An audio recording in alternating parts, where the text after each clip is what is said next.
Pampa Debates. Oferecimento GBUX, Previdência e Seguro de Pessoas. A proteção certa para a sua família. Unimed Porto Alegre, cuidar de você. Esse é o plano. E Biscoito Zezé, carinho que vem de família. Estamos iniciando mais um Pampa Debates com a presença de Luiz Coronel, Nestor Rain, Faustino Júnior, recebendo o nosso eterno prefeito de Porto Alegre, José Fortunati. Hoje o dia não é dos mais agradáveis, eu até diria um dia extremamente triste. Eu conheci, aprendi a gostar e gostei imensamente. E não é por ter nos deixado que eu deixei de gostar, obviamente ele vai ficar de eterno na minha lembrança, eu tenho certeza de todos que o conheceram. Um jovem de 34 anos que faleceu lá em Campinas, natural de Paulínia, e casado com a Daniele, filha do Milton Machado, da Aspecir, um garoto fantástico, iluminado mesmo, que deixou tantos, inúmeros amigos aqui no Rio Grande do Sul, nas suas rápidas passagens por aqui, mas lá muito bem quisto. Eu sei que ele entristeceu não só a família do Milton aqui, mas entristeceu a família de todos os amigos do Milton, que se tornaram seus amigos. Há pouco eu recebi uma foto, ele lá na minha casa, jogando vôlei de piscina, e a figura alegre e querida de todos, e que nos causa pesar por ter sido o que foi, um garoto iluminado, e que nos deixa tão prematuramente. É uma tristeza destas incomensuráveis, que a gente não pode nem medir, porque quando um jovem morre, foge àquela sequência natural da vida, né? Partir aos 34 anos é deixar muita saudade, muita saudade. E eu, mais do que ninguém, sabe o que é isso. Meu pai morreu, eu tinha 32 anos, eu tinha 2 anos de idade. Meu 34 anos. O teu 34 anos. Meu 45. Sabe que é um jovem, né? Partir. 45 anos, tinha 17 anos na época. Fica um grande abraço à mãe do Arão, o irmão, ele tinha perdido recentemente um irmão em um acidente de automóvel e agora falece assim, vítima de uma embolia, uma madrugada, né? Muita tristeza. Então, nossa solidariedade à família do Milton, que está lá em Paulínia, onde está sendo realizado o enterro.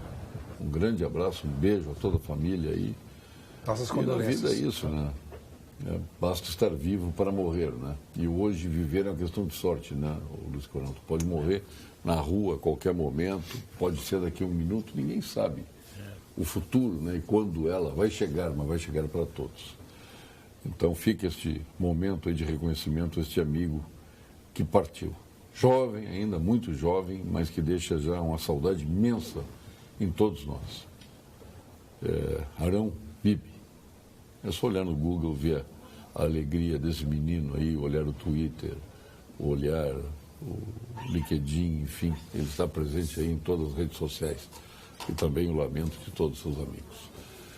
Mas, prefeito Fortunati, podemos falar da prefeitura que se foi, já é passado por senhor, ela está bem viva ainda para depois chegarmos à sua condição atual. O senhor está frustrado com tudo que está dizendo aí o seu sucessor, Nelson Marquesan Júnior?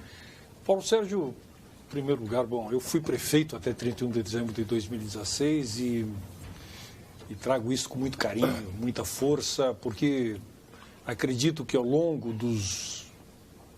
na verdade foram 10 anos na prefeitura, 2 como secretário municipal de planejamento, 1 como vice-prefeito e 7 como prefeito, eu me dediquei ao máximo para tentar fazer o melhor, com erros, com acertos, com equívocos que tomamos decisões, mas sempre de forma absolutamente aberta, humana, sempre olhando o bem público. Então, eu saí de cabeça erguida, ando pelas ruas da nossa cidade de cabeça erguida. Felizmente, sou bem recebido pelas pessoas que me tratam com muito carinho. Tentei fazer uma transição da melhor forma possível, a mais aberta, transparente e democrática. Só perguntares ao vice-prefeito Gustavo Paim, ele que foi o coordenador da comissão de transição, e ele vai referendar o que eu estou afirmando. Fizemos todo o possível para que o prefeito eleito, Nelson Marquesan, na época, recebesse nas melhores condições possíveis, com a maior transparência possível, o seu governo. Infelizmente, parece que o Nelson Marquesan, assumindo como prefeito, esqueceu, enfim, que a cidade continua, que muda o governo, mas os servidores públicos são os mesmos, de que os fornecedores são os mesmos, de que os prestadores de serviços são os mesmos, que a população é a mesma e que os problemas continuam. E talvez pela sua inexperiência, e calco muito nisso, porque ele nunca foi um gestor público, ele, ao se deparar com dificuldades, e realmente estamos diante de um país que vive uma crise econômica sem precedentes, os economistas dizem, é a maior crise que o país vive desde o crash da Bolsa, a quebra da Bolsa de 1929, naturalmente, que não vem de 2016, vocês sabem disso. A crise que nós estamos vivendo vem de 2012, 2008, depois se agudiza em 2012, vem até 2016. Então, naturalmente, ele encontra um município, como todos os demais 5.568 municípios, com dificuldades, mas dificuldades adequadas, nada efetivamente abusivo. Aí, para minha estranheza, o que faz o Marquesan? Começa a pensar nas cores, a modelar e a inchar os dados na tentativa de vender uma situação de caos para virar o salvador da pátria. Vou dar um exemplo aqui, o telespectador aqui compreenda, sem entrar em muitos números. Uma das afirmações que o Marquesan dá a todo momento é: a situação financeira do município de Porto Alegre é pior do que a situação financeira do Estado. Bom, para qualquer economista, qualquer estudante de economia que minimamente analise a situação do governo do Estado e da Prefeitura Municipal de Porto Alegre, vai ver que isso é uma grande mentira, é uma grande balela, uma grande invenção. Por quê? Todo mundo sabe que o Estado do Rio Grande do Sul já passa por uma crise financeira estrutural de há muitos anos, de há pelo menos 30 anos. Não é um problema do governo José Ivo Sartori, é um problema estrutural. Com exceção de 2 ou 3 anos, em mais de 30 anos, o governo do Estado sempre fechou com déficit. E um déficit bastante forte. Tanto é que nos últimos dias o próprio governador diz: nós estamos com déficit de 3 bilhões e 500 milhões de reais. Nós sacamos 7 bilhões, que começou de forma muito mais intensa no governo do Tarso Genro, do Caixa Único. Os depósitos judiciais já chegam a praticamente 10 bilhões de reais. Que começaram a ser sacados no governo de Emmanuel Rigot. Começaram lá, então vem numa sequência muito grande. Porto Alegre, em 2014, 2015, vou pegar a história mais recente, deu superávit. Está dando déficit em 2016. Então, é uma questão meramente conjuntural. Então, só para que o telespectador possa ter uma noção de como, infelizmente, o prefeito que hoje comanda a cidade de Porto Alegre tenta vender o caos para sair como salvador da pátria. Isso eu não aceito.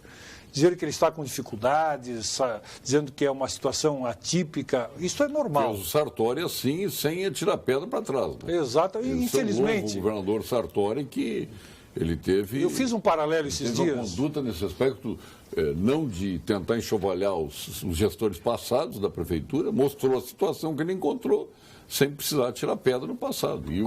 E se tem pepino, o pepino estava na mão dele para resolver. Exatamente. Como munícipe, eu não voto em Porto Alegre, eu voto em Barra do Ribeiro, que é a minha cidade de origem, né? E eu posso atestar nesses anos de convivência, quando pessoas amigas, que a gente simpatiza, estão em cargos públicos, a gente procura não se aproximar muito, porque as pessoas já têm muitos problemas para resolver. Mas o Fortunati foi um homem, primeiro, um homem probo, um homem esforçado para governar bem, acho que ele passou por dificuldades. Óbvio que ele gostaria de terminar as obras da Copa e tal, mas quem assume funções públicas não faz o que quer, faz o que pode fazer da melhor forma. E acho que o Fortunati foi um prefeito dedicado, probo, sério. É bastante para os dias de hoje. Então, acho que esse testemunho eu devo dar a ele, meu companheiro de time de futebol, com quem eu encontrava. Sofredores do conselho. Procurava brincar com ele, acho que nunca falei assuntos desagradáveis, pesados, né? Então tem essa visão de um homem probo, esforçado, que trabalhou. Agora ninguém faz o que quer. Isso tudo está dentro de uma conjuntura. Eu tenho uma expressão graciosa que eu digo que as pessoas, algumas são QVA. QVA é quociente variável de amizade. Um dia um abraço eufórico, outro dia como um cachorrinho atravessando a sinaleira, nem vê. Mas o Fortunati foi sempre e constante em qualquer lugar o mesmo fraterno abraço. Esse dado é um dado de caráter. Esse é o dado verdadeiro. Eu sempre seleciono as pessoas. Pessoas que têm quociente variável de amizade não têm carteirinha do meu clube. O prefeito tem certeza, se a gente perguntasse o que ele fez e não deveria ter feito, deve uma série de coisas. Hoje ele não vai dizer. Porto Alegre, por exemplo, está inundado de ciclovia para usar meia dúzia de bicicleta, né? E já está tudo abandonado, tudo já, a pintura caiu. É que veio a pergunta aqui das ciclovias, né? Já criticando nesse sentido. A intenção é boa das ciclovias, né? Mas nós não temos o habitué aqui de ciclovias para ter ciclovia por tudo. Não, vamos criar o hábito. Vai durar 500 anos para criar esse hábito. Então tem coisas pontuais que pode se criticar. Eu estou citando isso porque o ouvinte aqui, o Vilarinho, traz Paulo Sérgio, esse assunto. Eu tenho plena e absoluta convicção, eu tenho 40 anos de vida pública, então não comecei ontem. Sim, sei, todos nós sabemos disso. Então o que eu aprendi, e de forma muito tranquila, é que no momento que tu toma uma decisão, especialmente aqui no Rio Grande do Sul, os gaúchos, nós porto-alegrenses, toma uma decisão, por mais convicto que tu esteja, alguém vai estar questionando. Claro. Democraticamente, isso faz parte do processo democrático. Claro. O que eu nunca fiz... Eu, por exemplo, fui contra a Copa. O senhor foi a favor e abraçou a Copa. Abracei e... O Nestor também foi contra a Copa. Do ponto de vista de Porto Alegre, eu quero dizer a vocês, não estou nem um pouco arrependido da realização da Copa do Mundo em 2014. Se falarmos do país, é outra história. Mas no que diz respeito a Porto Alegre, nós só tivemos ganhos de forma muito clara. Então, quando nós discutimos Copa do Mundo nacionalmente, eu já criticava na época alguns estádios construídos em locais absurdos, que eu sabia que, obviamente, estádios com despesas galopantes que iam se transformar em elefantes brancos. Então, não é de hoje. Mas eu sempre defendi a Copa do Mundo em Porto Alegre exatamente pelo momento oportuno que Porto Alegre poderia aproveitar, como aproveitou. Obviamente, se a Copa do Mundo não tivesse acontecido no país, não teria vindo a Porto Alegre. Na medida em que a Copa do Mundo se realizou no Brasil, seria um equívoco não trazê-la a Porto Alegre. Esta era a minha tese. E não me arrependo disso. Não. Eu continuo com a ideia de que a Copa não trouxe... ou trouxe muito pouco de proveito. Eu elencava na ocasião o senhor alguns sabe, argumentos. Eu pensava assim, sempre fui contra a Copa. Alguns argumentos. Primeiro, a quebra e a flexibilização da Lei 8.666 das estações. Isso abriu a porta, nós vivemos no Brasil, para um sem número de superfaturamentos em gastos de nenhum em Porto Alegre. Não, mas eu estou falando, nós somos brasileiros. Por isso. Vamos dizer assim, se o Rio Grande do Sul tinha essa oportunidade, está bem, fácil. Construímos estádios que não se acoplam à realidade brasileira. Nós construímos estádios londrinos, franceses, alemães. Em Porto Alegre. Em Porto Alegre. Não. Nós construímos, na esteira de ter uma Copa do Mundo, nós temos estádios, por termos vantagens fiscais, que mudaram o perfil das pessoas que frequentam os estádios, nos grandes clubes gaúchos. As pessoas que vão ao estádio hoje, não é as pessoas como há 20 anos atrás, porque elas elitizaram e as pessoas que mais gostam de futebol está um desafio para os clubes fazer de repente um sistema de que próxima hora do jogo, se não estiver lotado, entre por valores mais baratos, as pessoas pobres não têm mais condições de ir ao jogo, não porque os clubes queiram, porque os equipamentos são muito caros. Não é só por isso, Nestor, tu é do Conselho do Grêmio, da direção do Grêmio. É um absurdo que se paga para atleta de futebol. Muito mais caro do que a gente manter um estádio de futebol é o que se paga pelo plantel. Nós vamos jogar de forma muito clara, lá na equipe do Grêmio, vamos falar do nosso Grêmio, uma boa, né? Uns cabeças de bagre, alguns, não todos, porque nós temos gente muito boa. Alguns recentes também. Alguns recentes que ganhando 300 mil reais. Sim, então é isso que encareceu muito o futebol brasileiro. Não, mas veja só. Mas eu estou falando cabeça de bagre. Mas no futebol, o que é que importa? É que você traz os cabeças de bagres, mas quando você acerta na veia de um, você vende ele por 8, 10 milhões. No frigir dos ovos, quando tudo se complementa e os jogadores sabem, e jogadores de futebol normalmente tem 3 famílias, a dele, a da mãe e dos irmãos que ele ajuda, então... no frigir dos ovos, os jogadores se pagam, mesmo pagando exagero cabeça de bagre, porque o virtuose paga cabeça de bagre.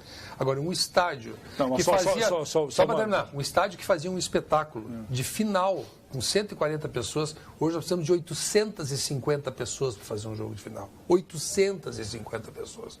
O estádio não abre com menos de 215 pessoas. Num jogo para 3 mil pessoas, 4 mil pessoas de gauchão. Nós fizemos um cálculo e eu, lá no Conselho, os meus votos estão lá. Tem coisa absurda. Esse estatuto torcedor, eu tive até... A situação do Grêmio e do Inter, que é uma situação problemática do ponto de vista financeiro, não é por responsabilidade dos estádios. Não é verdade. Só vamos deixar isso muito claro. Mas os estádios vão agravar essa situação. E vão trazer principalmente para o Grêmio, que é o único clube brasileiro que não tem receita de jogos de futebol. O Grêmio só amortiza a sua dívida. O Grêmio não recebe um tostão vindo de estádio. É um feito o fato do Grêmio ter sido campeão ano passado, sendo o único clube brasileiro que não tem receita de caixa de Olha aqui, prefeito. A Copa do Mundo não foi realizada na Arena do Grêmio. Não, mas a Arena do Grêmio não foi construída em função da Copa do Mundo. Só vão separar isso bem. Mas só para dizer, mas só foi construída e só se atiraram os empreendedores a fazer a Arena do Grêmio porque haviam os benefícios fiscais em outros locais também de Copa do Mundo que também foram aproveitados para construir o estádio do Grêmio. Porque se fosse pelo preço original... Quem construiu a Arena do Grêmio? OS. A do Grêmio OS. OS tinha construção de Copa do Mundo em outros locais. Quem construiu o estádio do Inter? Andrade Gutierrez. Quem foi que mandou construir? Presidente da República. O presidente da República mandou construir. Depois a gente ficou sabendo por quê. Paulo, vou só dar um parênteses. Agora tem só um detalhe. Eu tive uma discussão no bom sentido e no programa com o ex-procurador-geral, Dona Lima Veiga, ele enaltecendo a presença do juiz, do promotor, do escrivão, do delegado nos jogos de futebol. São José, outro dia, tinha... O São José está interditado ainda, porque não tem PPCI. O estádio de São José não tem PPCI, porque os bombeiros não têm tempo, não têm agenda para... Então, é um absurdo. Mas tem lá juiz, promotor, para nada. Outro dia tinha 18 pessoas no estádio de São José, mas tinha toda a estrutura pública lá e a sociedade pagando por isso. Esse estatuto torcedor é uma aberração. Todo mundo legisla para a sociedade pagar. Legisla e é a sociedade que vai pagar. É um absurdo.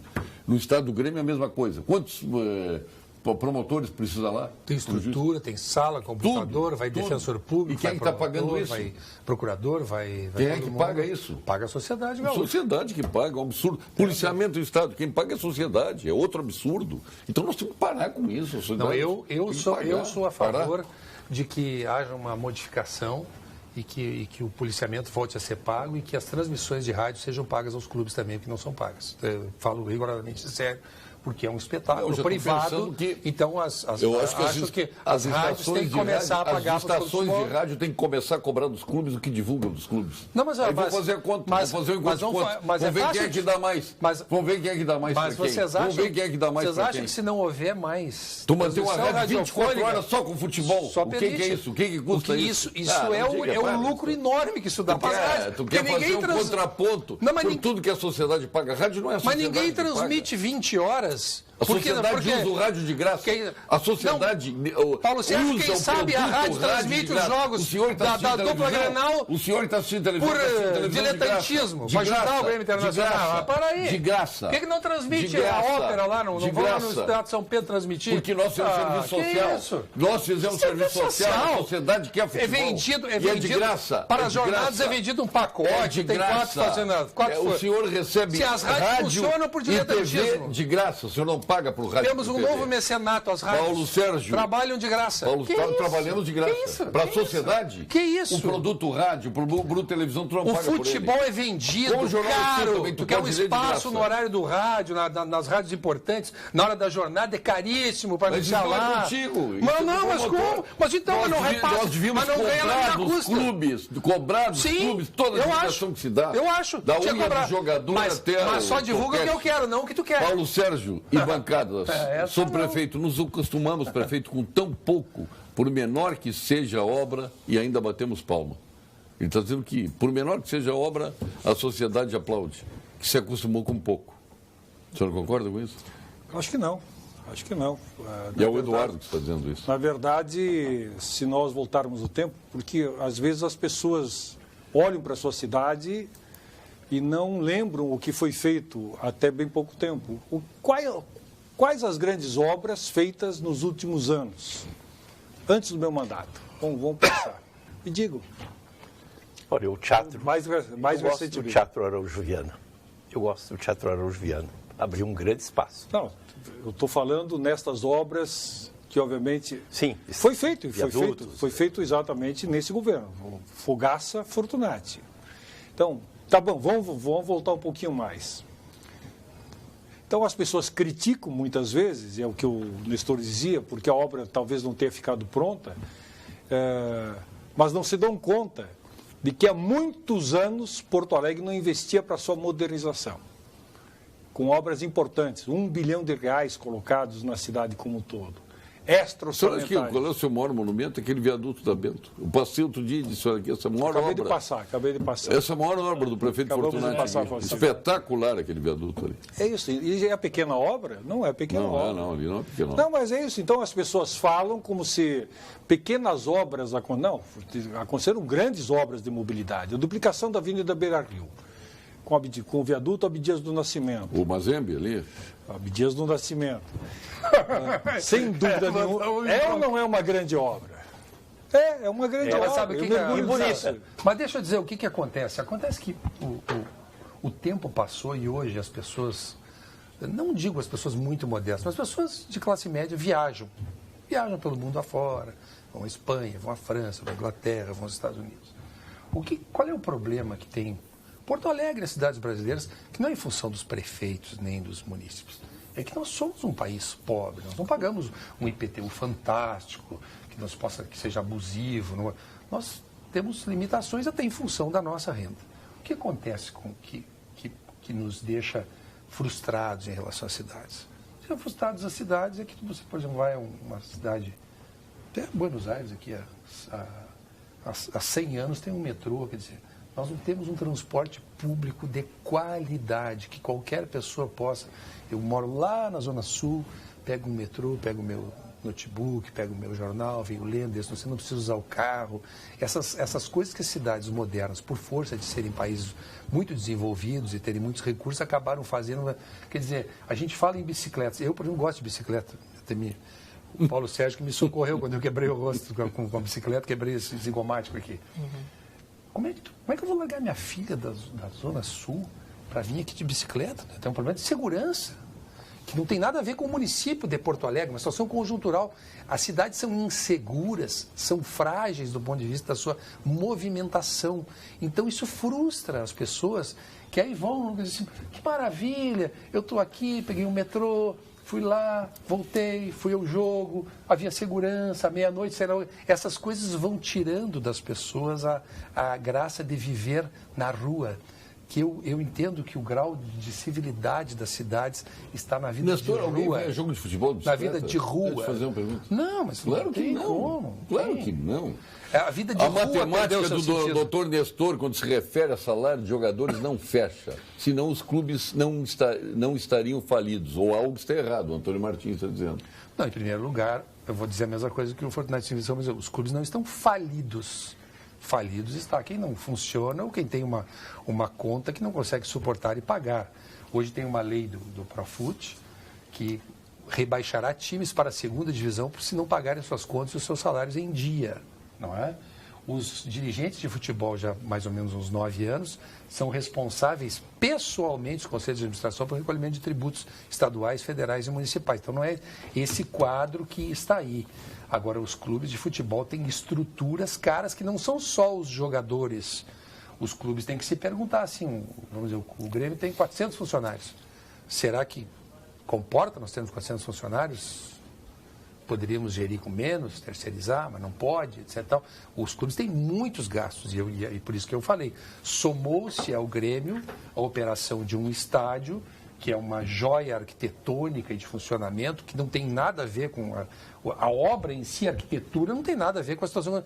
Eu só digo que são estádios e com a vizinhança, sofisticados. Com a vizinhança é um caos. Mas a vizinhança, se houvesse um progresso, vamos dizer, sustentável, tu puxa a vizinhança contigo. Mas a proximidade mais pobres de Porto Alegre estão ali naquele... Mas era azinha aqui. O Beira-Rio aqui era água atrás do Beira-Rio. os estádios puxam o progresso para as regiões, puxam lojas, puxam bares. Aqueles prédios ali lá estão negociados? Que o prefeito foi Aqueles prédios lá do Grêmio já tem outra configuração hoje do que há 5 anos atrás. Porto Alegre é o entorno da Arena do Grêmio. O maior fracasso imobiliário, não se vendeu nada. Eu passo lá, não vejo uma cara de gente. Mas não é o entorno, é a inexistência do entorno que está o problema imobiliário. É que o entorno é uma obrigação da construtora que está passando por esses problemas que o Paulo Sérgio referiu e que o prefeito... Cuja decisão está em São Paulo, na Justiça de São Paulo. Exatamente. Então, a torcida que foi no ano passado... Está tudo resolvido. A torcida que foi no ano passado ao Beira-Rio, quando o ingresso era baixo, era o torcedor de classe baixa. Quero ver eles darem oportunidade para esses mesmos jogadores em uma final da Libertadores. Jair de Cruz Alta. Vai custar, hein? Libertadores. Eu me lembro dos bons tempos. Eu ia lembrar aqui um episódio que eu vivi. O táxi passou pelo Maracanã e o chofer disse assim, vou virar o rosto, não quero olhar. Quando o menino, meu pai e minha mãe e as minhas irmãs, nós vínhamos todo fim de semana para o Maracanã. Isso aí agora para mim é partida de tênis, não é mais para mim. Esta frase substitui o discurso, sem dúvida alguma, a elitização do futebol para dar o sustento econômico, para colocar o futebol brasileiro nos padrões que se almeja. E o que gastaram com o Maracanã? Reformaram o Maracanã 2 vezes. Demoliram o Maracanã. 2 vezes. E agora está as moscas. Agora está as moscas. 2 vezes. O Olímpico, por exemplo, era suficiente para Porto Alegre. O Beira-Rio antigo era suficiente para Porto Alegre. Quer dizer, criam uns monstros que, convenhamos, num país miserável como o nosso. Se a gente fosse pensar... Boa tarde, sou da área infantil, professor de Porto Alegre. Considero o prefeito Portunati que mais fez pelos funcionários, abrindo vários leques, como o plano de saúde, e mantendo recursos para a educação. Muito obrigado, prefeito. A Ellen está dizendo aqui. Você já tem planos para suas férias, prefeito? Nós vamos arrumar um plano. O Uruguai lhe espera, com menos impostos em hotéis, restaurantes e aluguel de carros. Para compras, tu que é do Uruguai, táxi free, tem dupla cidadania, Nestorheim, e ainda a devolução de 10% no aluguel de imóveis. Conheça mais detalhes do Uruguai no site Uruguai Natural, Uruguai com Y, natural.com. Um convite do Ministério do Turismo do Uruguai. Fique com essas imagens. Imagine um lugar muito feliz. Agora, imagine este lugar com benefícios especiais. Pagando com cartão de débito ou crédito, você tem a devolução do imposto IVA em restaurantes e em locação de carros. IVA zero em hotéis. Descontos de 10,5% em aluguel de imóveis e tax-free. As férias encontraram seu lugar. Mais informações sobre os benefícios em uruguainatural.com. Uruguai Natural. Com segurança, hein, Nestor? Tu vai lá com segurança, com tranquilidade. Os brasileiros gostam do Uruguai por essas belezas naturais, pela segurança, porque lá pode até ocorrer eventualmente um punguista, mas não vai te acontecer uma violência contra a pessoa, isso não é regra, não aconteceu com turistas nas últimas décadas no Uruguai. Mas o povo uruguaio é um povo diferente, porque o povo uruguaio é um povo mais simples na forma de pensar a vida. O Uruguai não é um homem, como regra, ambicioso em demasia. Ele é um homem contido, e um homem afável, um homem... Uma manta de seda e um churrasco e um tango. Me diga. Vamos fazer um assado, uma charla. As crianças já nascem com a mãozinha aqui para segurar o termo do mate, entendeu? Tem uma definição de puta que eu gosto. Mas é um país assim que tem essa característica de afabilidade. Assim, então as pessoas gostam, curtem o Uruguai. Por Mas isso... eu digo que Punta del Este, em primeiro lugar, é uma cigarrilha na boca do Oceano Atlântico, né? Aquele compridinho. E é uma terra onde Netuno põe as unhas de fora, porque tem aquela mão na areia. Né? Sim. Bom, o prefeito Zé Fortunati, no dia 2 eu dei furo aqui, depois que assumiu a reitoria da Facinep, o novo reitor da Facinep, parabéns. No dia 2 de janeiro a gente deu furo aqui e realmente eu acho que a contratação foi muito lógica, foi uma sacada, né? E eu acho que o senhor vai representar muito para a Facinep. Parabéns, reitor José Fortunati. Você está com uma pinta de reitor, hein? Na verdade, Quem contrata é que merece os parabéns. Não, é interessante que ele me deu furo dia 2, dia 1º ele me deu furo. Depois ele queria sexta-feira passada, quarta-feira, dar o furo de novo. Não diz aí que dá. Queria dar o furo de novo. O mesmo furo toda hora. É que o Faustino aproveitou a janela, abriu a janela e ele aproveitou e fez a contratação. Eu admiro o Fortunati há pelo menos 20 anos. Imagina se não admirasse. Há 20 anos, acompanho a vida pública dele. Agora, mas há 20 anos você estava de skate? Exatamente, mas eu tive a oportunidade... Não, aí já não mais. Mas eu tive a oportunidade de conhecer a pessoa Fortunati nos últimos 18, 12 meses. Acompanhar um pouco mais de perto o trabalho da pessoa Fortunati, não só do gestor público.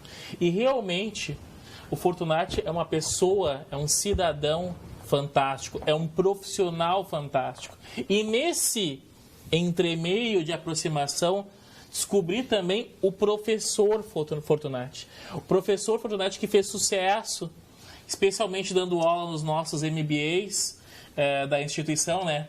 Nossa, eu digo porque ainda me solidarizo ao grupo, mas o meu último ato, por assim dizer, na direção do Grupo Educacional Facinep foi realmente indicar o José Fortunati para apreciação da mantenedora para que o contratasse para me substituir, porque realmente foram 5 anos de muito trabalho, aí nós conseguimos fazer grandes coisas, colocar a instituição no cenário nacional, uma instituição que era desconhecida e se tornou um dos maiores players, uma das maiores instituições de pós-graduação do Brasil, tendo reconhecimentos de diversas instituições e estabelecendo ligações com diversos outros, não só órgãos e não só celebridades, mas especialmente mercados educacionais, já que as nossas instituições de ensino do país não têm vocação para pós-graduação lato sensu. Isso é uma outra coisa que nos diferencia do mercado. E esse trabalho, agora, todo esse trabalho eu não podia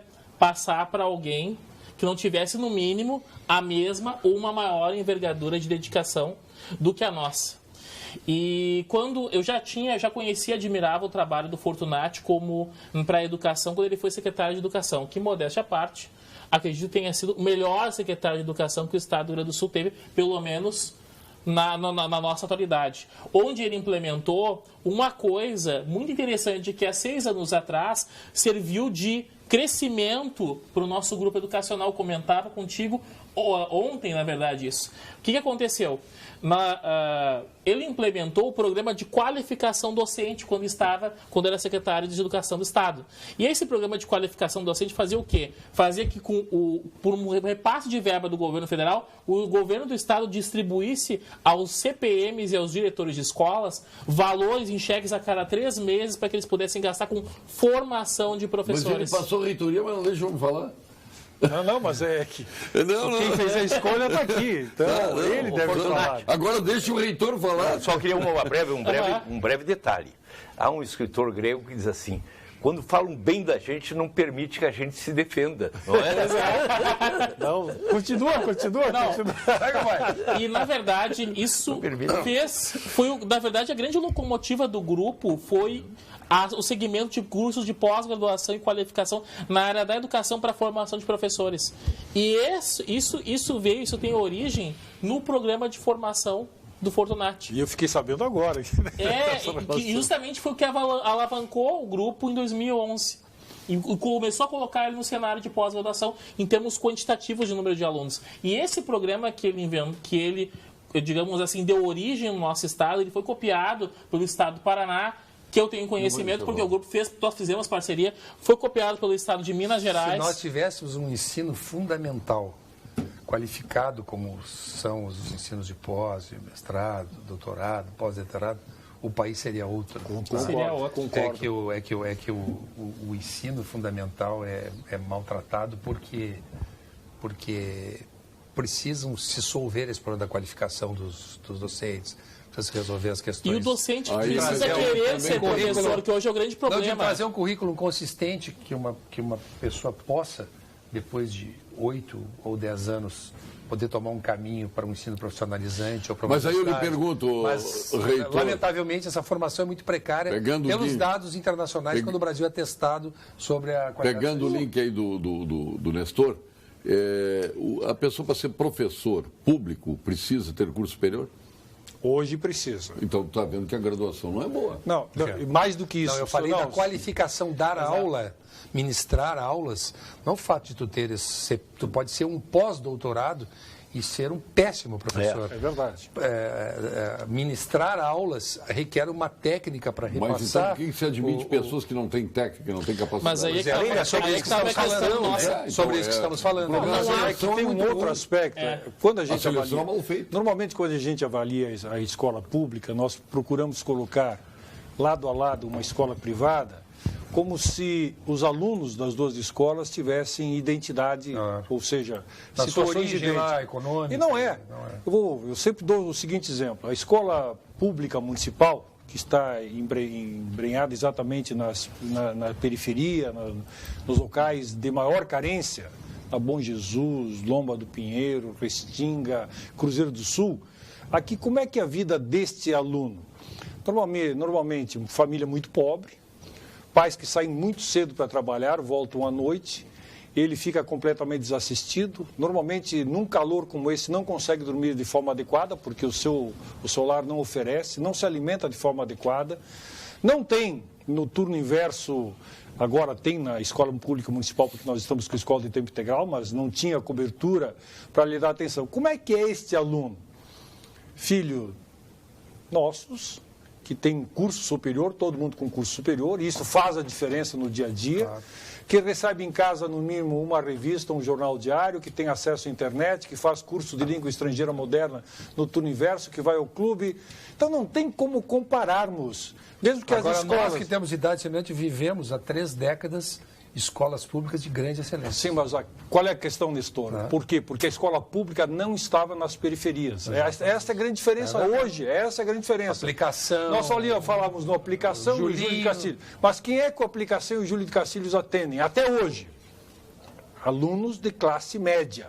Isso. Eu estou falando, de alunos de classe média. Paupérrimo não tem como. Eu estou falando exatamente da Bom Jesus, estou falando da Cruzeiro do Sul. Nem dorme direito, exatamente. Nem se alimenta direito. Então, e é o filho da vila. Então a gente não pode comparar. A gente não pode comparar o aluno que está numa escola privada com o aluno que está numa escola pública como se eles fossem alunos idênticos. Porque o resultado vai ser diferenciado, mesmo que os professores, e eu conheço muito a rede pública municipal de Porto Alegre, professores muito qualificados, sejam qualificados. O problema é que ele tem que trabalhar com material humano que naturalmente está em desigualdade de condições com o aluno da escola privada. É difícil. É difícil, sem dúvida nenhuma. Agora, a situação aqui, estão colocando a situação no Espírito Santo, onde o governador era tido como candidato virtual à presidência da República. É o Paulo Artung? Né? Paulo Artung. Grande governador, explodiu agora a questão da segurança pública, está colocando o Marcelo Portes, que parecia ser exclusividade nossa, do Ceará e tal. Aí o Paulo Artung, que era a menina dos olhos para a presidência da República, tem problemas seríssimos. Sim, mas eu acho o seguinte, o sujeito que admirava o Paulo Artung não pode deixar de admirá-lo, porque resolveram os policiais, junto com as suas famílias, obstruir as entradas dos quartéis, para que não sei se vocês viram tudo. O Paulo Artung continua um homem admirável, um bom administrador público.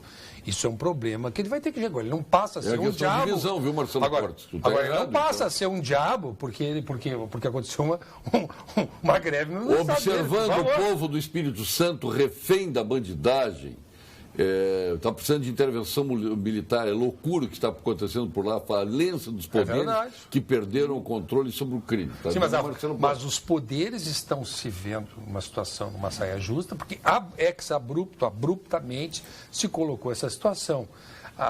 Esses poderes só vão poder ser testados e avaliados tratando da situação que começou ontem.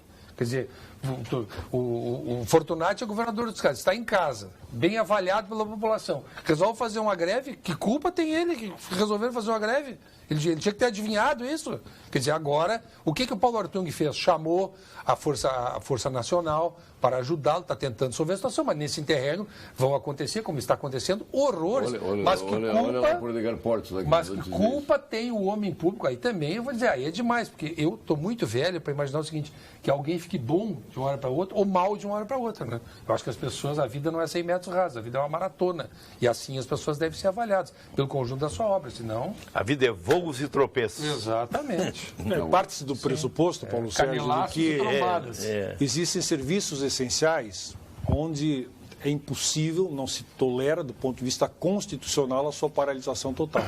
Nem a sua paralisação. Um desses serviços é na área de segurança pública. O que aconteceu no Espírito Santo? Greve total. Então não dá para culpar, e eu sou parceiro do Nestor nesse aspecto, simplesmente o governador, porque repentinamente, eu não sei como é que foram as negociações, não quero entrar nesse mérito, toda a categoria de policiais resolveu cruzar os braços. Obviamente que isto foge a qualquer controle. Se questionarem, o governador não negociou de forma adequada, bom, eu não conheço essa história, isto eu também não conheço. É anterior. Agora, eu também não posso concordar que servidores de segurança pública, por mais difícil que seja a situação, paralisem totalmente os seus trabalhos. Por isso que eu admiro o governador Fortunato. Não tem aumento. Os funcionários aí, os servidores aqui de segurança pública não entraram em greve.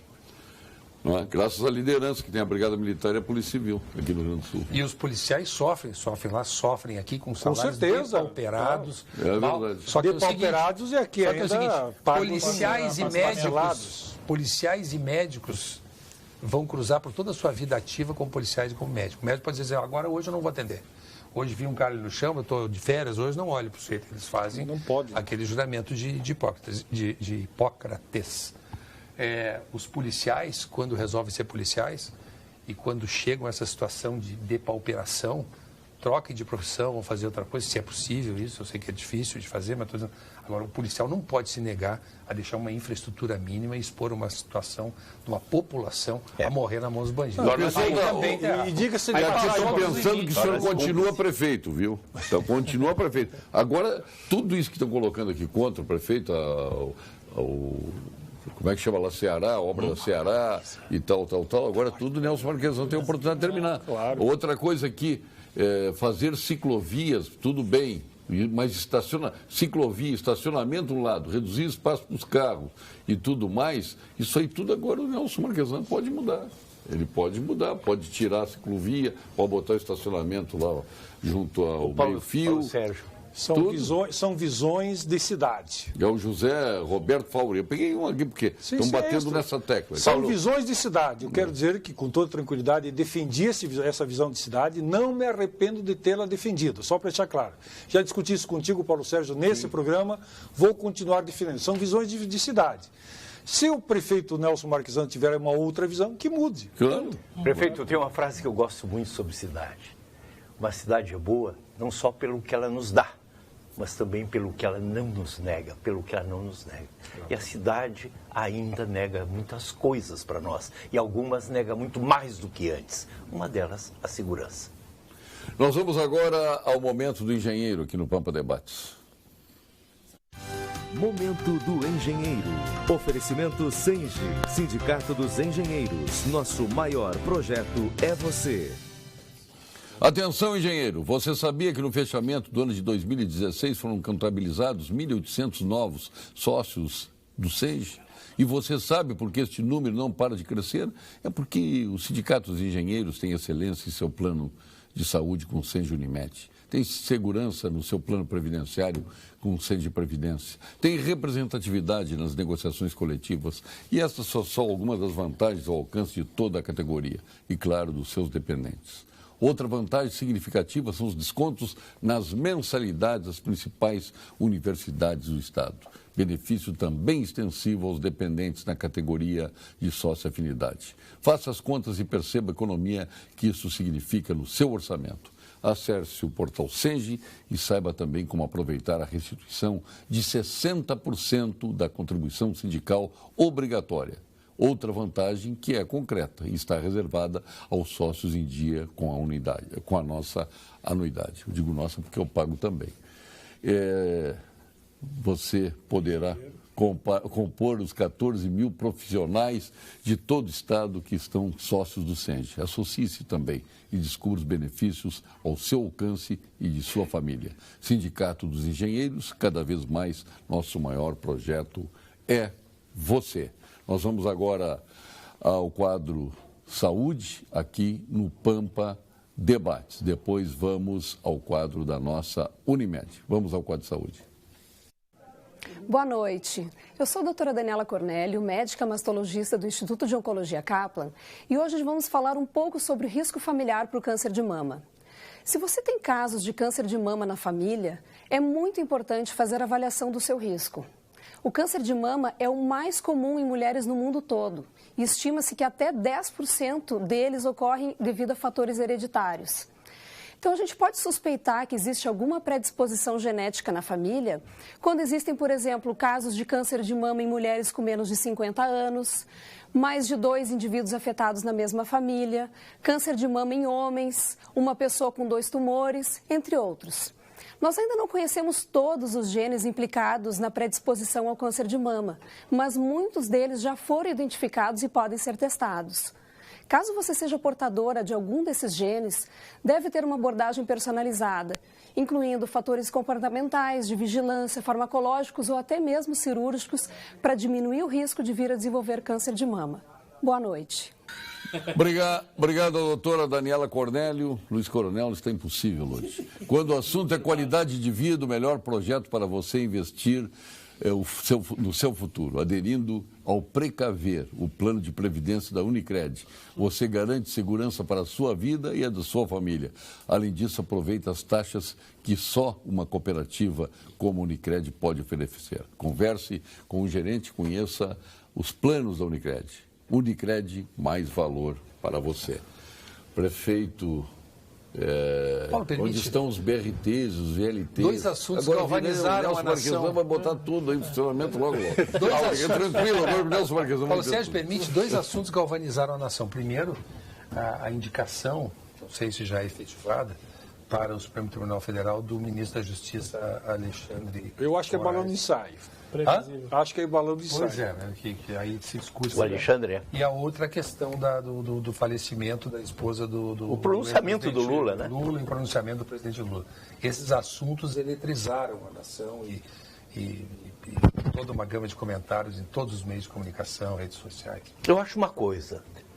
Eu me nego a comentar. Dá licença. Não quero, isso eu não vou comentar. Há um poema francês que diz: só o silêncio é grande e o resto é fraqueza. Mas eu acho que era um belo momento do Lula substituir o protesto por um agradecimento a uma grande solidariedade nacional e uma solidariedade de toda elite política. Lá estava o Fernando Henrique, lá estava o presidente da República. E eu acho que teria sido muito melhor que seu gesto fosse, não de protesto, mas de agradecimento pela grande comoção nacional que causou sua esposa. Errou na estrada, na forma que eu vejo. E eu tenho, desculpe eu frisar esse aspecto, eu acho que a morte é um momento, o sujeito vive 30 mil dias e morre num dia. A morte é um instante em que uma pessoa encontra o abissal encontro com o silêncio eterno. É um momento gravíssimo, e é um momento ante qual ninguém pode ir de bermudas nem chinelo de dedo, ninguém pode dar gargalhadas. É um momento muito importante da vida. Não nos é dado o direito de perturbar a paz dos mortos com nossa inquietude. Falou e disse o poeta, né? E essa é verdade. Agora, só falta o Lula achar que quem matou a Marisa Letícia foi a Polícia Federal, o Ministério Público, o Moro. Só falta ele achar isso, né? Esses assuntos vêm à baila porque a época em que faleceu a dona Ruth, ela também foi vítima de um dossiê feita pela Eunice Guerra, e não me lembro por quem mais, que ela teria se aproveitado daquele cargo que assume automaticamente as primeiras damas, o cargo necessário para assistência social, e depois se viu que aquilo não era verdadeiro, que ela teria falecido chateada com esse assunto. É óbvio que todas as pressões sobre pessoas mais velhas surtem algum resultado, mas todos nós somos vítimas de conjunturas das nossas escolhas, não é? O presidente Lula, quando escolheu ser presidente da República e está nessa turbulência toda, imagino que a mulher dele, obviamente que vendo os filhos na situação que está, o marido, lhe causou algum problema, mulher hipertensa, etc. e tal, mas atribuir essas vicissitudes ao juiz do Paraná realmente foi algo, forçar a barra, foi uma coisa que chamou a atenção, e acho que o coronel falou de uma forma assim, um pouco mais distante do fato em si, falou tudo, né? A hora da morte é uma hora de recolhimento, é uma hora de contenção, não é uma hora de expansão e nem de utilizar a morte das pessoas para traficar com questões políticas. Agora, um amigo meu disse uma frase... Um amigo meu disse uma frase muito grave. Se o Lula é e se sabe inocente, é justa a erupção de iras que ele tenha tido naquele momento. Agora, se o Lula se sabe culpado de grandes erros, então ele é um mau caráter. Fico com a última. Fortunati foi o melhor prefeito de Porto Alegre, é a minha opinião. O Jorge da Restinga está dizendo aí. Fortunati não é só de bicicletas que vive em Porto Alegre. Não, aliás, é o que menos vive é de bicicleta. Pois é, ciclovia não falta bicicleta para dar ciclovia. O grande problema... Eu tenho que dar a minha gozada. Claro, o grande problema, Paulo Sérgio, é que as pessoas, obviamente, é normal, do ser humano, discutem somente o que ficou de contraposição. Eu defendo ciclovias, mas tem pessoas que não gostam, ou porque a obra não acabou. Não discute tudo o que foi feito. Então, quando eu apresentei o meu relatório de prestação de contas, que é um livro, um calhamaço que eu te presenteei, até eu fiquei espantado, porque a gente, obviamente, subsumido que fica pelas dificuldades do dia a dia, para resolver os vários problemas, projetos extremamente importantes para a vida da cidade, a gente vai perdendo a noção. Por quê? Porque as dificuldades vão se impondo. Então, eu entendo as pessoas. As pessoas, obviamente, não olham o todo, não olham a floresta. Se preocupam com o galho. E o galho para um é a ciclovia, o galho para outro é a obra não concluída, ou seja, os problemas que aparecem. Mas eu reconheço que existem problemas, que obviamente não resolvi todos e nem poderia, mas eu quero dizer com toda a tranquilidade, olhando olho no olho do telespectador, eu me orgulho muito dos meus 7 anos de prefeito, meu ano de vice-prefeito e 2 anos de secretário de planejamento. Porque eu acho que a cidade que eu entreguei em 31 de dezembro de 2016, ela avançou muito em relação ao que era. Tem que avançar mais? Tem que avançar mais. Mas é o que a gente, obviamente, nem sempre planeja coisas e elas não acontecem no tempo que nós gostaríamos. Aliás, quem já fez uma pequena reforma na sua casa, no seu apartamento, sabe do que eu estou falando. A gente planeja um prazo, planeja um custo e dificilmente isso se concretiza. Então, imaginem numa cidade viva, onde a gente enfrenta alguém que imediatamente, por não concordar, entra junto ao Poder Judiciário, aí vem uma decisão liminar para suspender a obra, e todas as nossas obras sofreram isso. O setor areiro, como exemplo, notificado pelo Ministério Público que não podia mais retirar areia do Guaíba, simplesmente deixou para fustigar, para, obviamente, mostrar a sua força de fornecer a areia necessária para os corredores de ônibus. Para o restante continuou, porque para a iniciativa privada continuou. Processo de desapropriação até hoje. Nós estamos com a Plínio Brasil-Milano sem avançar nas obras, temos uma pendência judicial e as pessoas não se dão conta disso, acham que basta. Não, obra começa, a obra tem que terminar, sem se dar conta que uma obra ela é muito mais complexa, porque lida com vários agentes, Ministério Público, Tribunal de Contas, Poder Judiciário, empresários. Várias das empresas, em função do momento econômico que nós estamos vivendo, quebraram. E não por causa da Prefeitura de Porto Alegre. Tem que listar novamente. Por quê? Porque elas estavam cumprindo com outras obras, em outros locais, ou mesmo obras privadas, não receberam e aí quebraram. Nova licitação. Impugnações, prazos. Nova licitação, impugnação, prazos. E se eu não cumprir com a Lei 8.666 de 93, naturalmente eu acabo sendo penalizado. Mas eu respondo com muita tranquilidade. Nós fizemos isso com a maior transparência. Tanto é verdade, e isto ninguém me tira. A única capital brasileira a receber nota 10 em transparência. Nas duas avaliações do Ministério Público Federal, o mesmo que investiga Lava Jato, Zeloz, etc., a única capital brasileira que recebeu em 2015 e 2016, só foram feitas 2 avaliações, recebeu nota 10, é a cidade de Porto Alegre. Então, os seus números estão certos. É isso. Então, eu tenho muita tranquilidade. Estão certos. Vamos agora ao ponto final com a FG Business School, com o sorriso Faustino, e a nossa Gimo.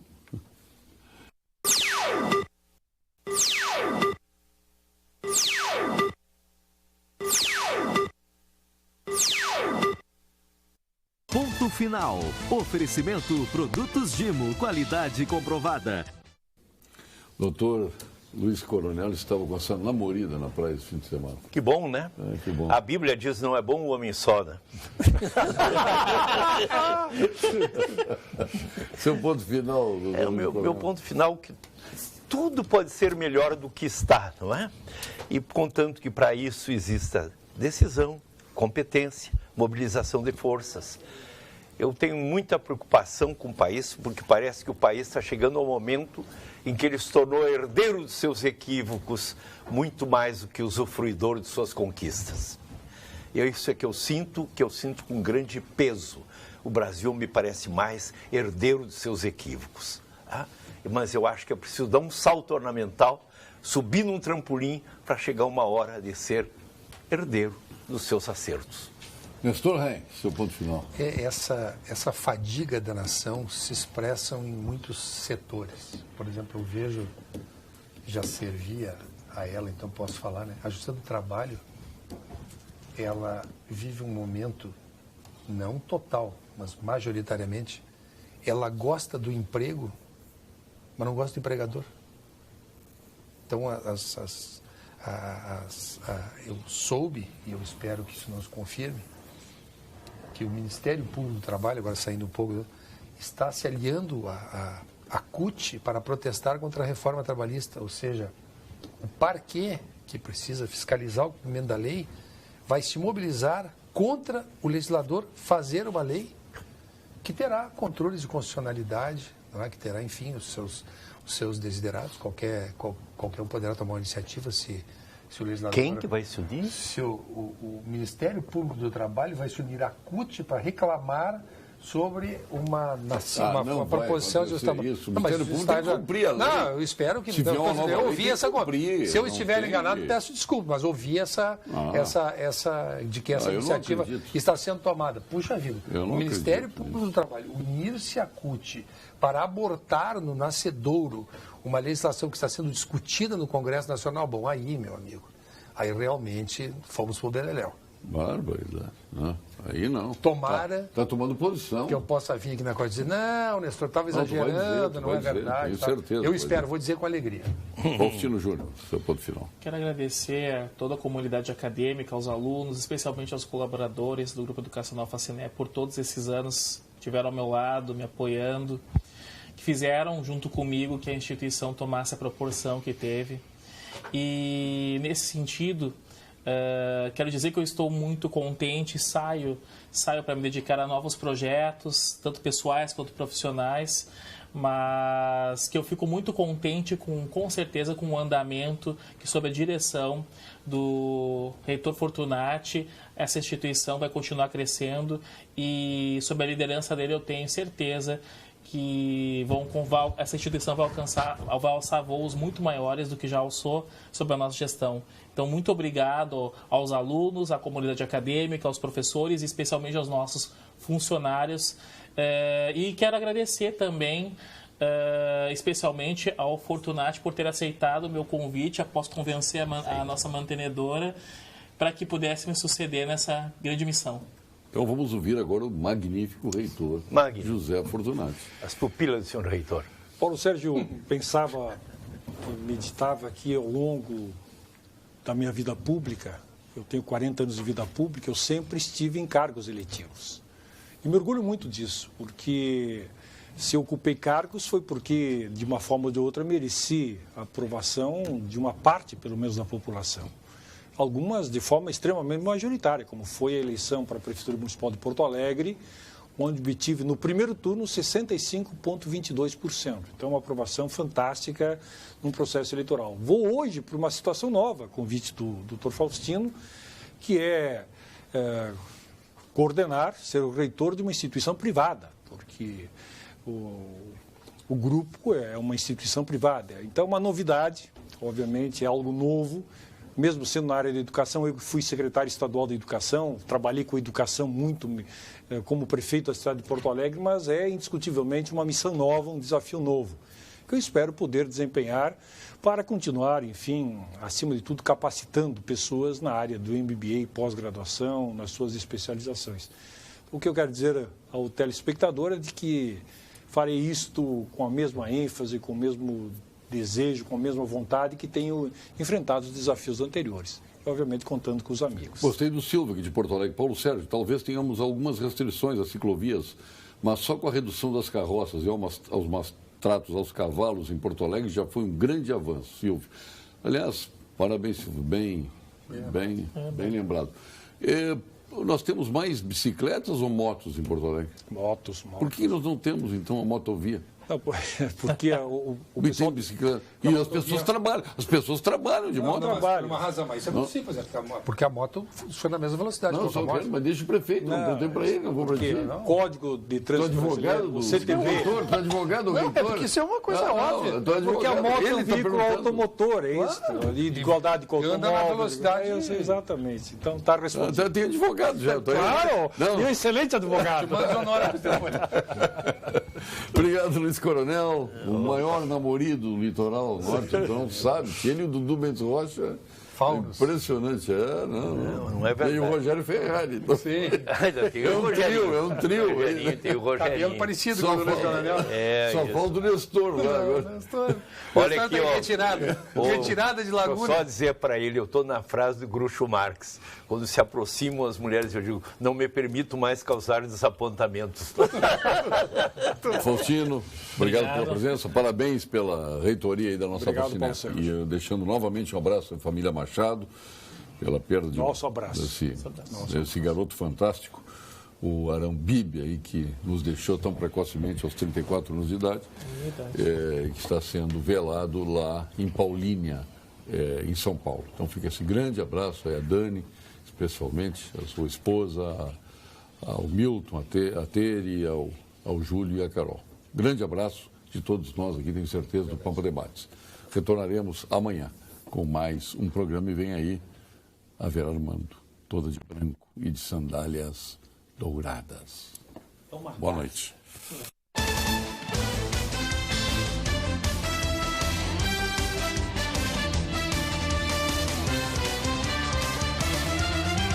Pampa Debates. Oferecimento GBUX, Previdência e Seguro de Pessoas. A proteção certa para a sua família. Unimed Porto Alegre, cuidar de você. Esse é o plano. E Biscoito Zezé, carinho que vem de família.